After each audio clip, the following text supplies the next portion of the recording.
廟街天后古廟已經有100幾年嘅歷史，於2020年列為古蹟。政府曾以天后廟為界，分成南北兩段，分別叫做廟南街同埋廟北街。後來又將呢兩條街名合稱，就成為咗今天嘅廟街。1975年，政府喺廟街劃出小販認可區，咁就成為了香港第一條可以俾小販喺夜晚擺賣嘅街道。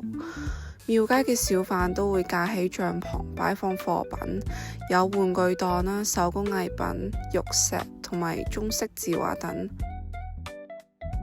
唔知大家有冇聽過，廟街都成日俾人叫做男人街，係因為呢度售賣嘅平價貨品有好多都係針對男性顧客。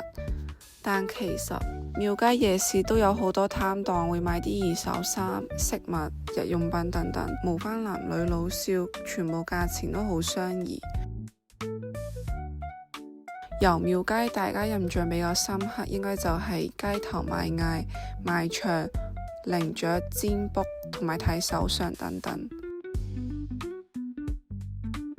領獎占卜就係一個比較有趣嘅活動，好多遊客都係特登嚟呢度問下自己個姻緣同埋前世如何。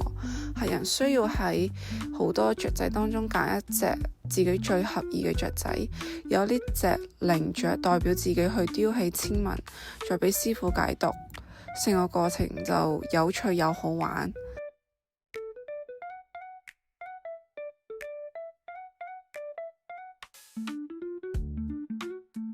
喺廟街夜市行咗一圈之後，好多人都選擇去食大排檔、煲仔飯，同埋呢啲價錢都好大眾化，所以就受附近居民同埋遊客嘅歡迎。咁廟街就位於油麻地，連接文明里同埋柯士甸道。